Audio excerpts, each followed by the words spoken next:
오늘 우리가 읽은 18장 9절에서 20절까지의 말씀 가운데 9절에서 19절까지는 애통에 관한 것이고 20절은 희락에 관한 것입니다.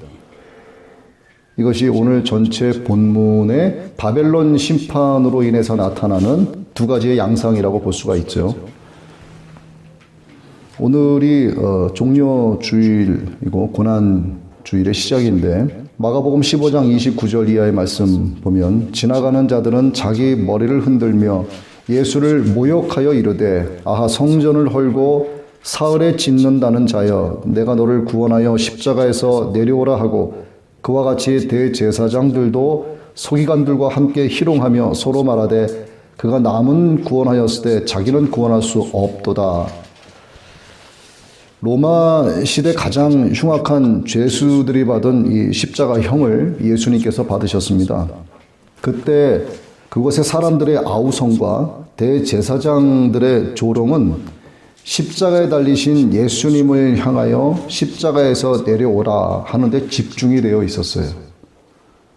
이것은 자신들의 공을 자화자찬하는 말이기도 했지만 실제로는 십자가를 부정하고 인류 구원을 위한 메시아의 사역을 방해하는 분명한 마귀의 유혹이었습니다. 로마 군인들도 메시아를 바로 눈앞에 두고 있으면서도 깨닫지 못했습니다. 오히려 조롱을 하기 위한 왕복을 예수님께 입히고 온갖 수치스러운 언행을 퍼부으면서 세상적인 우월감을 만끽하기에 급급했었죠. 그들은 자신들이 사탄의 거짓 환대를 받아가면서 지옥 한복판으로 현재 끌려가고 있다라고 하는 사실을 전혀 몰랐습니다.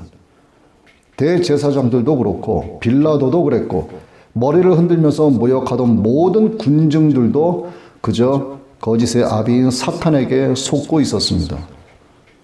당시 그들은 예수님이 힘이 없어서 죽임을 당한 줄로 생각을 했었죠. 하지만 예수님이 지신 그 십자가는 우리를 구원하신 하나님의 능력과 지혜였고 지금도 역시나 십자가는 하나님의 능력이요 사랑이며 예수 그리스도의 은혜라는 사실에 대해서는 절대로 변함이 없습니다. 이것은 영원히 변하지 않는 모든 믿는 자들의 소망이 되었어요. 이 사실을 믿지 못했던 모든 세대의 사람들과 그리고 이 시대의 불신자들도 십자가에 못 박히신 예수님을 조롱한 그때 그 십자가 처형장의 사람들과 사실은 다를 바 없습니다. 그저 음료가 되어서 바벨론이 주는 세상 술에 취해서 살아가고 있을 뿐이죠. 그러나 보이지 않는 것을 보는 것처럼 믿는 자들은, 모든 신실한 교회들은, 모든 신실한 그리스도인들은 예수 그리스도의 보혈이 흐른 이 십자가 능력 안에서 우리 죄에 대한 벌을 면제받게 되었고 영원한 생명을 얻게 되었습니다. 그래서 우리는 마땅히 우리를 위해 모진 고통과 능욕을 당하신 예수 그리스도의 사랑과 은혜를 묵상해야 되는 겁니다.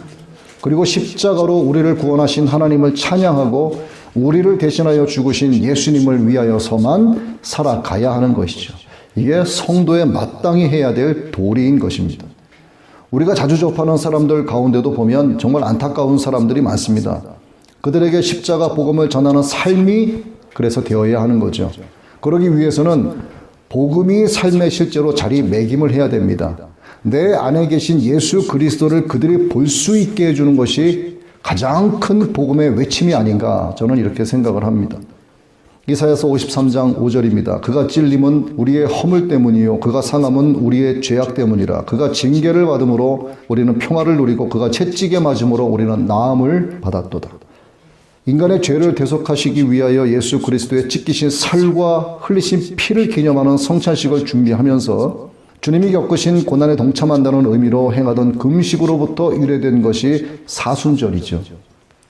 이 사순절은 부활주일까지 주일을 제외한 40일 기간을 말합니다. 부활절로부터 46일 전이죠. 성도들은 부활절을 기다리면서 자신의 죄를 대속하기 위하여 십자가에 달려 고난당하신 예수님의 죽음을 묵상을 합니다. 그리고 이때를 신앙의 성장과 회개를 통한 경건 훈련의 시기로 삼죠. 그것뿐만 아니라 하나님의 은혜 가운데 거하면서 부활하신 예수 그리스도의 만남을 준비하는 시간으로 보냅니다. 그래서 사순절을 그리스도인들의 40일간의 피정식이다라고 말하기도 합니다. 그러나 우리는 이 피정의 장소를 따로 두는 게 아니라 생활하고 있는 모든 것을 피정의 영역으로 삼아야 한다는 거죠.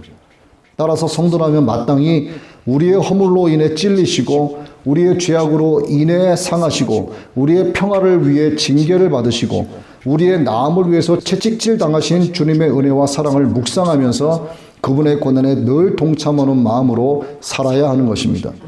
예수님은 녹슨 세계의 철못이 아니라 사랑의 못에 박혀서 우리 모두의 이름표를 달고 고난 당하면서 죽으셨습니다. 그리고 부활하셨고 이어 그분을 믿는 모든 자들의 구세주가 되셨습니다.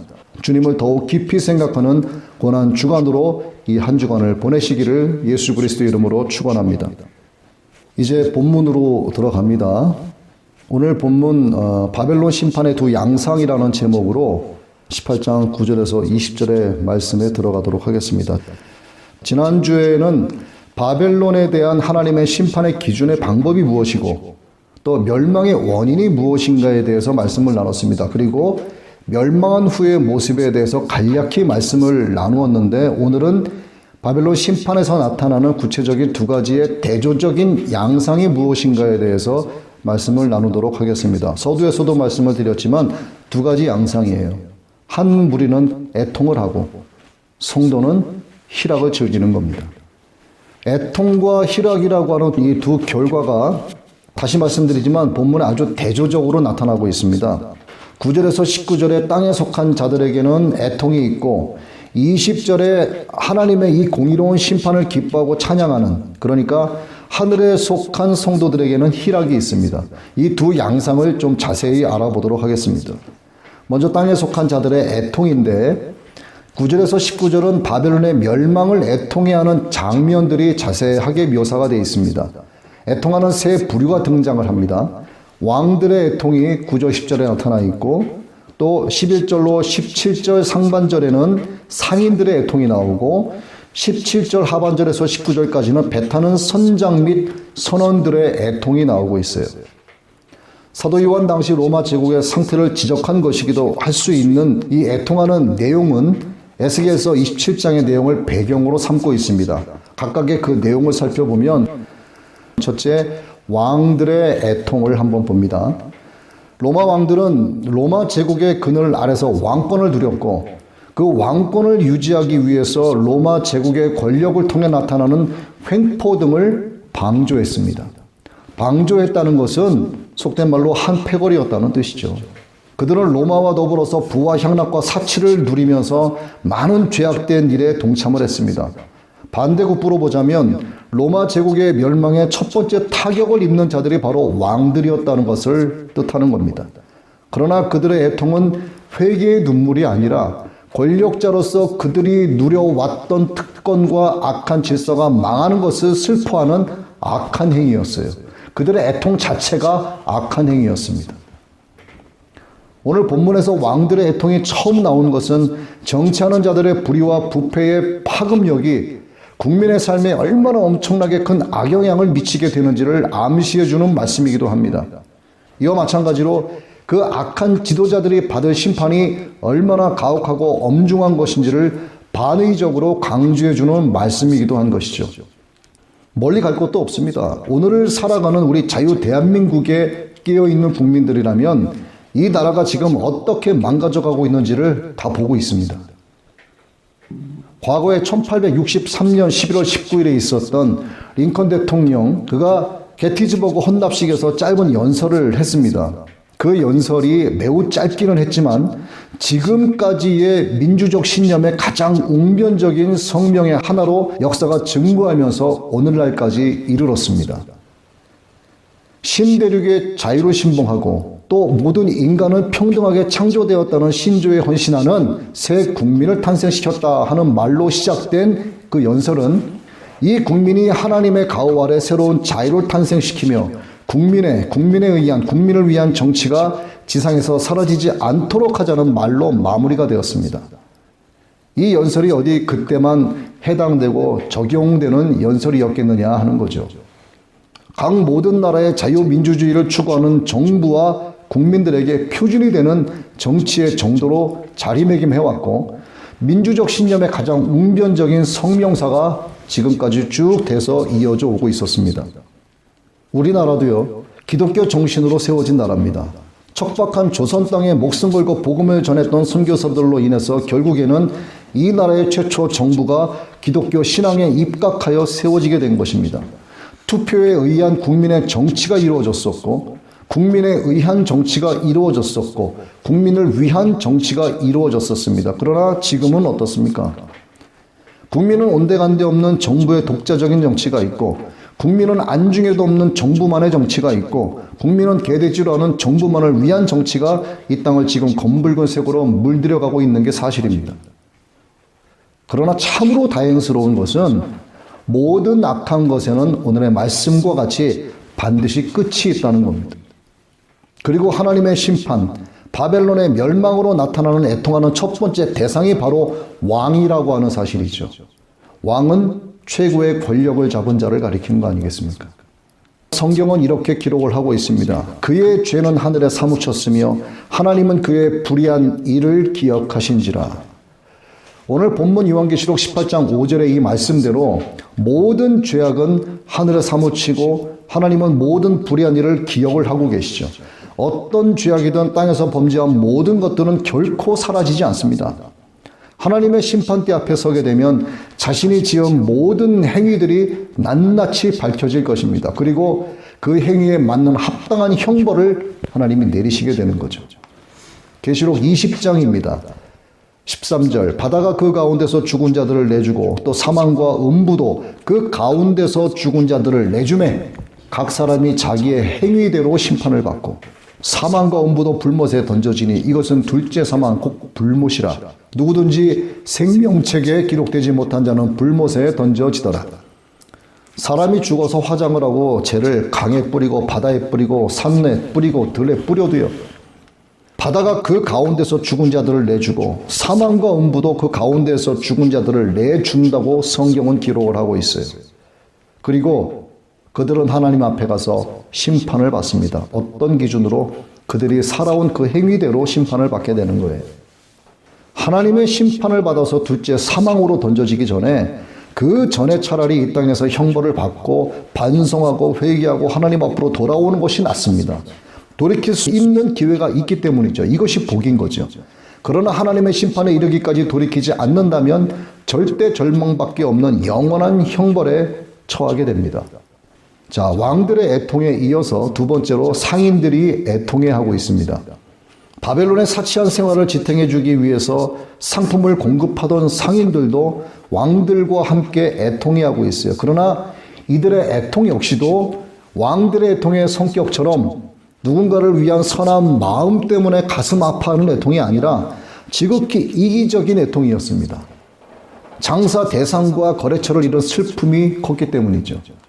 왕들이 바벨론과 더불어서 세상 권세를 누린 자들이라면 상인들은 부를 누린 자들이었습니다. 본문 11절, 12절, 15절과 또 사도행전 21장 3절에만 나오는 상품이라는 단어가 있는데 이 상품이라고 하는 단어는 짐을 뜻합니다. 상품이 짐이라고 불린 이유는 당시에 이 물건들을 낙타나 배에 싣고 운반을 했기 때문입니다. 상인들이 바벨론, 당시 로마를 위해 가지고 온 12절, 13절의 상품의 목록은 매우 풍부했습니다. 매우 그 종류가 다양했죠. 그리고 풍부했다는 것은 바벨론이 얼마나 사치했는가에 대한 면모를 보여주는 것입니다. 상품이 오늘 말씀에도 나와 있는데 이걸 크게 7종으로 나눌 수가 있고 또 이 7종은 세부적으로 28개 항목으로 나눌 수가 있어요. 한번 이 부분을 짚고 넘어가 보면 귀금속류에는 금과 은과 보석과 진주가 있습니다. 특히 이 진주는 로마인들은요, 모든 보석들 중에서 진주를 가장 좋아했는데 왜 그런가? 진주를 포도주에 녹여 마시기도 했습니다. 그리고 의류에는 세마포가 있고 자주옷감이 있고 비단이 있고 붉은 옷감이 있고 특히 이 세마포는 애굽산을 최고로 쳤습니다. 주로 사제나 제왕들의 옷감으로 값이 매우 비쌌고요. 부자 외에는 입을 수가 없었어요. 이 세마포에 관해서는 19장에서 상세하게 다루도록 하겠습니다. 그리고 장식품류에는 향목이 있고 상아가 있고 놋과 구리가 있고 철과 대리석이 있었습니다. 고급 향류에는 육계라고 불리우는 계피가 있었고 향로가 있었고 또 모략이라는 향유가 있었고 유향이 있었습니다. 식품류에는 포도주, 감람류, 밀가루 등이 있었고요. 가축류에는 소와 양과 또 이것들이 끄는 수레가 있었습니다. 그리고 중요한 건 노예류의 노예들. 종들과 사람의 영혼들이라고 기록되어 있습니다. 사람의 영혼들. 이 노예들이 하는 일이 역시 다양해서 참 많은 일을 했습니다. 그 당시에. 횃불을 드는 자가 있었고 초롱불을 드는 자가 있었고 가마 매는 자, 도로 수행원이 있었고 주인이 외출할 때 옷을 입혀주는 외출복 보좌관 등이 있었고요. 또 비서가 있었고 글을 써주는 속기사가 있었고 독서해주는 사람이 있었고 또 책 쓰는 사람을 위해서 자료를 조사해주는 사람 등이 있었어요. 이렇게 수족처럼 사용하는 노예들이 있었고요. 심지어 그들 중에는 주인을 앞서가면서 대신 인사하는 노예들도 있었고요. 시인이나 명사들의 유명한 글귀를 외웠다가 필요할 때 주인에게 알려주는 노예도 있었습니다. 연애 때 이것저것에 있어서 사람들의 눈을 즐겁게 해주는 미소년, 미청년들의 노예들도 있었어요.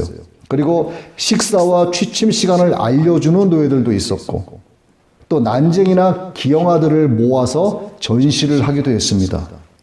또 어떤 악한 주인들은요, 매매를 목적으로 인조 기형아를 만들어내기도 했어요. 그러니까 그 당시의 노예는 사람이 아니었습니다. 집에서 키우는 개만도 못한 그런 존재에 불과했었죠. 이 본문 13절 마지막에 종들과 사람의 영혼에서 종은 몸을 의미하는 거죠. 즉 노예는 주인에게 있어서 짐승과 다르지 않았을 뿐만 아니라 다시 말씀드리지만 짐승보다 못한 존재였어요. 노예 제도에 기반을 두고 있었던 로마 문명 당시의 상인들이 노예의 몸을 짐승이나 짐승보다 하찮게 여겼을 정도니 그들의 보이지 않는 영혼에 대해서는 생각을 했겠느냐 이거죠. 우리는 명심을 하고 있어야 됩니다. 인간이 상품화된 시대, 인간 생명과 인격에 대한 무관심과 천시가 일반화된 사회를 하나님께서 매우 악하게 보신다는 것을 우리는 절대로 잊어서는 안 됩니다. 그리고 이에 대한 결과가 필경 멸망에 이르게 된다는 사실도 잊어서는 안 됩니다. 오늘 본문 14절에서도 말씀하고 있어요. 바벨론아 내 영혼이 탐하던 과일이 내게서 떠났으며 맛있는 것들과 빛난 것들이 다 없어졌으니 사람들이 결코 이것들을 다시 보지 못하리라 하는 말씀으로 악에 대한 결과가 필경 멸망이다라고 분명하게 말씀하고 있는 것을 우리가 이걸 기억을 해야 됩니다. 이 상인들은 부패한 바벨론의 권력자들과 부자들의 사치스러운 생활에 필요한 상품을 팔아서 부를 축적하던 자들이었습니다. 부패한 정치 권력가들과 더불어서 부정과 불의의 가난한 자들에 대한 착취를 일삼는 온상 역할을 했었어요. 따라서 이들은 마땅히 심판을 받을 자들이었습니다. 지금으로 보자면 누굴까요? 공직 업무를 담당하는 정부의 관계자들이라고 할 수가 있습니다. 최근에 유사한 사례로 LH 사건도 이와 유사하다고 볼 수가 있겠죠. 세 번째로 선장과 선원들이 애통해하고 있습니다. 이들은 상인들의 상품을 운반해 준 자들이었습니다. 앞선 상인들의 연장선에서 이루어지는 애통으로 볼 수가 있어요. 이들 역시도 로마의 멸망을 진정으로 슬퍼하는 것이 아니라 19절의 말씀대로 그들이 실어왔던 값진 상품이 불타버리는 것과 또 치부할 수 있는 대상을 잃어버린 것에 대한 애석함의 표출이었습니다. 이기적인 애통이죠. 본문이 주는 교훈은 사람의 행복의 근거를 물질의 소유에 두게 될 때, 만몬신을 섬기게 될 때 진리와 상호 간의 신뢰와 인간애와 친교 등의 정말 중요한 가치들을 상실하게 된다는 것을 교훈해 주고 있는 거예요. 애통하는 자들에게 공통적으로 발견되는 것은 그래서 이기심, 바로 자기 중심성입니다. 이기심, 이 자기 중심성이 죄성이 근원적으로 하나님을 부인하게 만드는 거예요. 타인을 인격적으로 대하지 않고 자신들의 탐욕을 채우기 위한 수단으로 삼는 겁니다. 그래서 그들이 애통해하는 이유도 자신들의 죄 때문이 아니라 멸망해가는 슬픔 때문이었고, 또 한 가지는 자신들이 우상 숭배와 사치에 빠지게 되었던 죄에 대한 돌이킴의 회개가 아니라 거래의 단절과 재산과 세력의 손실을 슬퍼했던 것이었습니다. 결국 하나님의 진노가 그들 모두에게 임했습니다. 12절 13절의 말씀대로 그들의 최고의 가치로 삼고 이기적인 마음으로 추구하던 목적 자체가 사라져 버린 것입니다. 이제 그것은 영원히 되돌릴 수 없게 된 것이죠. 이것이 바로 그들에게 주어진 절대로 돌이킬 수 없는 영원한 형벌인 것입니다. 세상의 주도권을 가져가려고 하는 악한 사탄 숭배자들의 탐욕을 위한 그럴듯해 보이는 것들이 많이 있습니다. 겉으로 보기에는 평화롭고 편안해 보이고 아주 편리한 것 같습니다. 하지만 그 뒤에는 새카만 거짓말을 내뱉는 뱀이 혀를 낼름거리면서 또 아래를 틀고 앉아있는 거예요. 이거를 볼 수 있어야 되는 겁니다. 권력자들이 제 아무리 세상을 주도하기 위해서 곧 사탄의 수하인 바다의 짐승으로 나타나고 땅의 짐승으로 나타난다고 하더라도 하나님 앞에서는 어떤 악이라도 감추어지는 것이 없고 다 드러나고 그 행위대로 영원한 형벌을 받게 됩니다. 이것이 그들의 끝이에요. 더 이상의 기회가 없는 겁니다. 그런데 우리에겐 그들의 끝이 어떤 것입니까? 그들의 영원한 형벌이 우리 성도들에게는 기쁨이고 희락이라는 거예요. 그래서 본장 20절은 이렇게 말씀하십니다. 하늘과 성도들과 사도들과 선지자들아 그로 말미암아 즐거워하라. 하나님이 너희를 위하여 그에게 심판을 행하셨음이라. 그래서 바벨론 심판 후에 나타나는 또 한 가지의 양상이 바로 성도의 희락이라는 사실입니다. 앞에서 언급된 이 세 부류의 사람들의 애통과는 대조적으로 구속받은 성도들은 기뻐하고 찬양합니다. 여기서 우리는 악인들에게는 형벌이 따르지만 성도들의 충성되고 선한 삶에 대해서는 하나님의 보상이 주어진다는 사실을 오늘 본문 말씀을 통해 다시 한번 확증받게 되는 거죠. 신명기 32장 43절의 말씀을 보면 너희 민족들아 주의 백성과 즐거워하라. 주께서 그 종들의 피를 갚으사 그 대적들에게 복수하시고 자기 땅과 자기 백성을 위하여 속죄하시리로다 하는 말씀이 있고요. 예레미야서 51장 48절에는 하늘과 땅과 그 안에 있는 모든 것이 바벨론으로 말미암아 기뻐 노래하리니 이는 파멸시키는 자가 북쪽에서 그에게 옴이라 여호와의 말씀이니라 하는 말씀이 있습니다. 이렇게 주어지는 성도들의 기쁨에 대해서는요, 어떤 기쁨인가에 대해서 베드로전서 3장 15절과 16절 말씀에 나타나 있습니다. 너희 마음에 그리스도를 주로 삼아 거룩하게 하고 너희 속에 있는 소망에 관한 이유를 묻는 자에게 대답할 것을 항상 준비하되 온유와 두려움으로 하고 선한 양심을 가지라. 이는 그리스도 안에 있는 너희의 선행을 욕하는 자들로 그 비방하는 일에 부끄러움을 당하게 하려 함이라.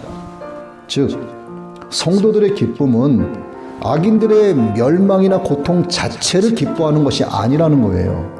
성도들의 기쁨과 찬양은 악에 대한 정의의 승리, 악에 대한 하나님의 공의의 성취에 대한 기쁨, 곧 하나님의 공의로운 심판에 대한 신뢰의 표현으로서 기뻐하고 즐거워하며 찬양한다는 것입니다. 성도의 기쁨은 이처럼 이기적이지 않아야 할 뿐만 아니라 하나님의 주권을 인정하는 신앙 안에서의 기쁨이어야 한다는 것입니다. 저와 여러분과 그리고 이 땅의 모든 신실한 성도들의 삶 위에 하나님의 공의의 성취에 대한 기쁨이 있게 되시기를 예수 그리스도의 이름으로 축원합니다.